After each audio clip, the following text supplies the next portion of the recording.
अब last topic आता है आज आपके इस यूनिट का लास्ट टॉपिक है। क्या है वो लास्ट टॉपिक आपका? लीनियर मेथड,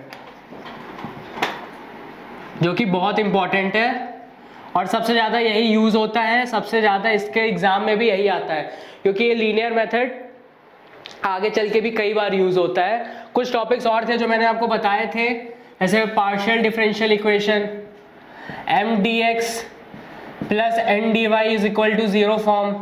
तो ये सब कुछ है, ये आपके अभी एनसीईआरटी के सिलेबस पे नहीं है, तो ये सब हम नहीं पढ़ेंगे, खाली हमने इतना पढ़ना था। तो लास्ट मेथड हमारा क्या आता है? Linear method. तो अब ये जो लीनियर मेथड है, तो अब इसको पहचानना आना चाहिए कि लीनियर मेथड क्या होता है। लीनियर मेथड की जैसे हर की अपनी अपनी पहचान थी। क्या पहचान थी? dy by d x is equal to f of x g of y. ये किसकी पहचान है? ये पहचान है तुम्हारी वेरिएबल सेपरेबल की। सारा एफ एक्स एक साथ लिखा हो, f of y g of y एक साथ लिखा हो, तब आप इसको वेरिएबल सेपरेबल से सॉल्व कर सकते हो। दूसरा dy by d x is equal to f of y by x और f of x by y. ये आपकी पहचान थी होमोजीनियस की। तो अब हम लीनियर में जाते हैं। तो लीनियर को हम कैसे रिप्रेजेंट कर सकते हैं? तो लीनियर को हम रिप्रेजेंट करते हैं dy by d x plus p of y is equal to q. ये तुम्हारी पहचान है लीनियर डिफरेंशियल इक्वेशन की। इसको तुम ये भी लिख सकते हो dx by d y plus p of x is equal to Q.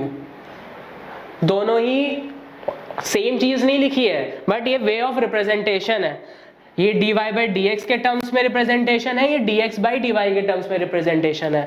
तो एक बात ध्यान रखो, जब dy बाई डी एक्स लिखोगे तो यहाँ पे y रहेगा, जब dx बाई डी वाई लिखोगे तो यहाँ पे x रहेगा। तो मतलब बात इतनी सी है, अगर तुम्हारी डिफरेंशियल इक्वेशन इस फॉर्म में हुए लिखी हुई तुमको दिख रही है, तो तुरंत तुम्हारे दिमाग में क्लिक करना चाहिए कि ये लीनियर वाला मेथड है। ठीक है, अगर डिफरेंशियल इक्वेशन को तुम इस फॉर्म में लिख के रिप्रेजेंट कर पा रहे हो, तुमको ऐसे लिखा नहीं मिलेगा, उसमें तुम्हें कुछ ऐसा करना पड़ेगा कि अगर इस फॉर्म में बन गया तो ये वाला मेथड लगेगा। इसके कुछ एग्जांपल्स देता हूं मैं। dy by d x plus y is equal to sine x है ये वाला मेथड। अब यहाँ पे p और q क्या है? इस वाले में p क्या है? 1। p क्या होता है? y के साथ लिखा हुआ जो कोफिशिएंट है वो p होता है। तो y के साथ क्या है? 1 है, तो p की वैल्यू 1। q क्या है?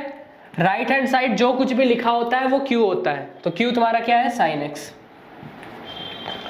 ठीक है, तो ये देखो इस फॉर्म में, ये तो बहुत इजी एग्जांपल दिया है मैंने कि तुमको डायरेक्टली वही फॉर्म दे दी, मैंने सिंपल उसी वे में लिख दिया, तुम्हें देख के पता चल गया। अभी जब क्वेश्चंस करेंगे तो इतना आसान नहीं रहेगा, तुम्हें उसको पहले लीनियर में चेंज करना पड़ेगा, उसके बाद सॉल्व करना है।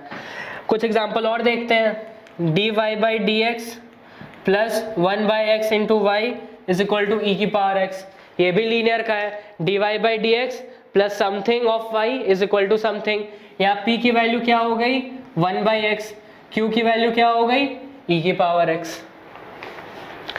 ठीक है, तो ये कुछ एग्जांपल्स हैं। इसमें अब एक कॉन्सेप्ट आता है जिसको हम कहते हैं इंटीग्रेटिंग फैक्टर। क्या कहते हैं?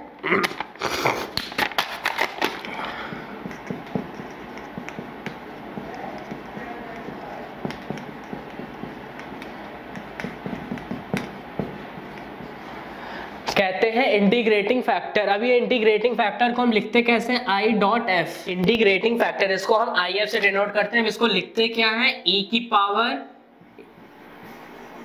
ये होता है तुम्हारा integrating factor.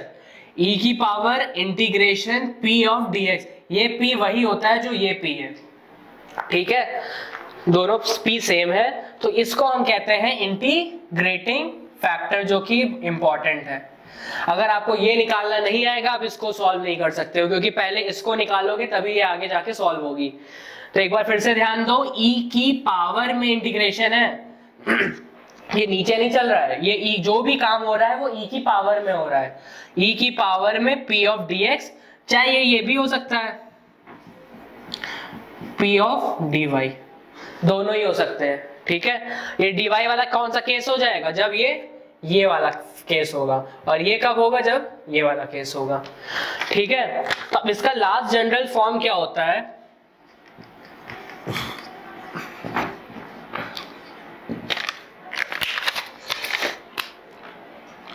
y into integrating factor is equal to integration of integrating factor into q dx plus c। ये लास्ट तुम्हारा जनरल फॉर्म है। क्या?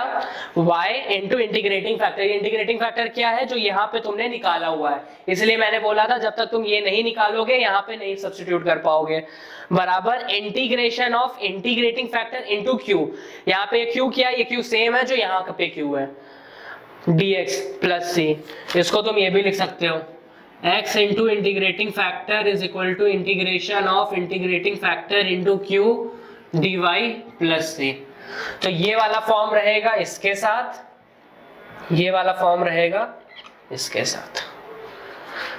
क्लियर है? तो ये तुम्हारा होता है जनरल आइडिया है, तुम्हारा रफ ग्लैंस है तुम्हारा लीनियर मेथड का, कैसे लीनियर मेथड सॉल्व होता है। जब ये वाला फॉर्म गिवन हो तो ये और ये लगेगा, ये वाला फॉर्म गिवन है, ये और ये लगेगा। क्लियर है? बस इतना करना है। पहला काम इसको इस फॉर्म में चेंज करो, दूसरा काम ये निकालो, ये निकालने के बाद यहाँ पुट कर दो, बस इतना काम है। फिर आगे फिर इसको फर्दर इंटीग्रेट करना रहता है, वो बात अलग है, बट ये लीनियर मेथड इतना ही कहता है, बस इतना करो सॉल्व हो जाएगा। ठीक है, अब चलिए इसके क्वेश्चंस करते हैं।